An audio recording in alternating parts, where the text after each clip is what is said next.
నాన్నెందుకో వెనకబడ్డాడు. అమ్మ 9 నెలల్లో మోస్తే నాన్న 25 ఏళ్ళు. రెండూ సమానమైన నాన్నెందుకో వెనకబడ్డాడు.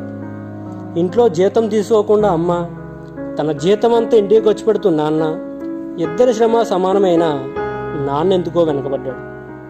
ఏది కావాలంటే అది వండి పెడుతూ అమ్మ, ఏది కావాలి అంటే అది కొనిపెడుతూ నాన్న.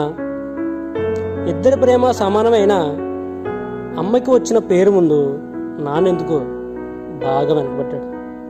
ఫోన్లోనూ అమ్మ పేరే, దెబ్బ తగిలినప్పుడు అమ్మ అని పిలవడమే, అవసరం వచ్చినప్పుడు తప్ప మిగతాప్పుడు గుర్తురానందుకు నాన్న ఎప్పుడైనా బాధపడ్డా? ఏమో. ఇద్దరూ సమానమైన పిల్లల ప్రేమ పొందడంలో తరతరాలుగా నాన్నెందుకో వెనకబడ్డాడు. అమ్మకి మాకు బీరువా నిండా రంగురంగుల చీరలు బట్టలు, నాన్న బట్టలకు దండేం కూడా నిండదు. తనని తాను పట్టించుకోవడాన్ని నాన్న ఎందుకో మాకు కూడా పట్టనంత వెనకబడ్డాడు. అమ్మకి అన్నో కొన్నో బంగారు నగలు, నాన్నకి బంగారం చిన్న పట్టుపంచి ఒకటే.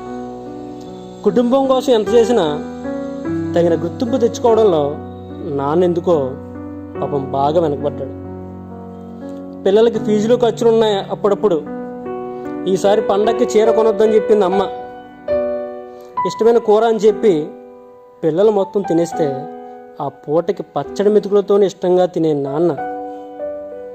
ఇద్దరి ప్రేమ ఒకటైనా మా అమ్మ కంటే నాన్న చాలా వెనకబడ్డాడు. వయసు మళ్ళాక అమ్మ అయితే ఇంట్లో పనికొస్తుంది, నాన్న ఎందుకు పనికిరాడని మేము తీర్మానం చేసినప్పుడు కూడా వెనుకబడింది నాన్న. నాన్న ఇలా వెనకబడిపోవడానికి కారణం ఆయన మా అందరికీ వెన్నెముక కావడమే. వెన్నెముక వెనకబడబట్టే కదా తండ్రిగా నిలబడగలుగుతున్నాం. ఇదేనేమో నాన్న వెనకబడిపోవడానికి కారణం.